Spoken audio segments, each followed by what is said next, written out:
দর্শক, চায়নাদের মাথায় সৃষ্টিকর্তা এত বেশি বুদ্ধি দিয়েছে যে বুদ্ধিগুলো দিয়ে ওরা এমন এমন কাজ করে যেগুলো দেখলে পুরো বিশ্বের মানুষ অবাক হয়ে যায়। তেমনি এই ভিডিওটি পুরোপুরি আপনারা দেখলে অনেকটাই অবাক হয়ে যাবেন। তারা দুর্গম এমন একটা পাহাড়ে এমনভাবে রাস্তা নির্মাণ করেছে যেটা বিশ্বের অন্য কোনো দেশের এরকম নজির নাই। দেখুন, এটা একটা পাহাড়, সুউচ্চ পাহাড়, দেখুন নিচে কতটা নেমে গেছে, আর এই পাহাড়ের ঠিক ওপর দিয়ে চিকন একটা রাস্তা করেছে। এই রাস্তার বিশেষত্ব আছে যেটা একটু পরে আমি বলছি।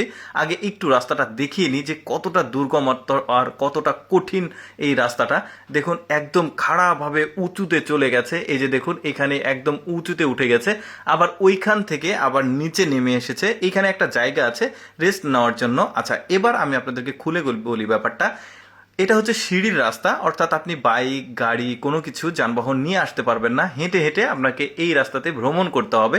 মূলত ট্যুরিস্টদেরকে কেন্দ্র করে, মানে টার্গেট করে এই রাস্তাটাকে নির্মাণ করা হয়েছে জাস্ট ফর ভিউ দেখার জন্য। এই যে দেখতে পাচ্ছেন আশেপাশের যে সৌন্দর্য, সেই সৌন্দর্য একদমই মনোমুগ্ধকর, কারণ এখানে নদী রয়েছে, শহর রয়েছে, আর একদম পাহাড়ের ওপর দিয়ে এই রাস্তাটাকে নির্মাণ করেছে, যেটাতে হেঁটে যেতে হবে আপনাকে।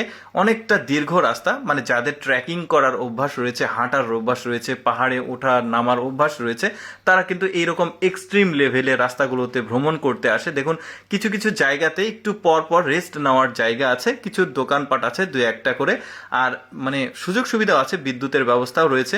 মানে দেখতে পাচ্ছেন আমার কাছে বেশ চমৎকার লেগেছে রাস্তাটা, দেখুন কি দারুণ। তবে একটা জায়গা রয়েছে সামনে, যেই জায়গাতে আবার লিংক রোড আছে, মানে গাড়ি নিয়ে এসে ওইখান থেকে উঠে আবার রাস্তাটা পুরোটা ভ্রমণ করা যাবে। সেটা একটু পরে গিয়ে আপনারা দেখতে পারবেন। এই যে দেখতে পাচ্ছেন সিঁড়ি রয়েছে, কিন্তু প্রচুর সিঁড়ি রয়েছে। এই যে দেখুন সিঁড়ি বেয়ে বেয়ে এদিক দিয়ে নেমে গেছে। আর এই পানিটা দেখুন, এই নদীর পানিটা কি চমৎকার ব্লুইশ কালার, ভালোই লাগছে দেখতে।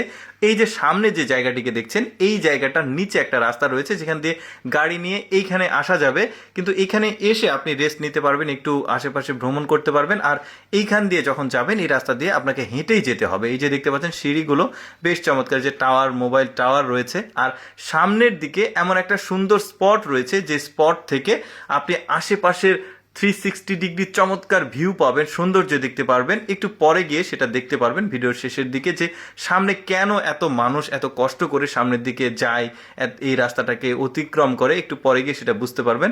এই যে দেখুন সিঁড়িগুলো দেখা যাচ্ছে, এখানে টাওয়ারও রয়েছে। ওই যে বললাম মাঝে মাঝে কিন্তু একটু একটু করে এই যে মানে জায়গা দেখা যাচ্ছে যেখানে মানুষ ক্লান্ত হয়ে গেলে রেস্ট নিতে পারবে। এবার আপনারা দেখতে পারবেন যে এত কষ্ট করে মানুষ এই পর্যন্ত কেন আসে। এখান থেকে এই রাস্তাটা শেষ হয়ে গেছে, এখানে দাঁড়িয়ে আশেপাশের 360 ডিগ্রি চমৎকার শহরের এবং নদীর একটা ভিউ দেখা যায়, যে কারণে এত কষ্ট করে এই রাস্তাতে ট্যুরিস্টরা ভ্রমণ করে। দর্শক, কেমন লাগলো আজকের ভিডিওটি কমেন্ট করে জানাবেন। এইরকম ভিডিও প্রতিদিন দেখতে লেটস গো ফেসবুক পেজটি ফলো রাখতে পারেন।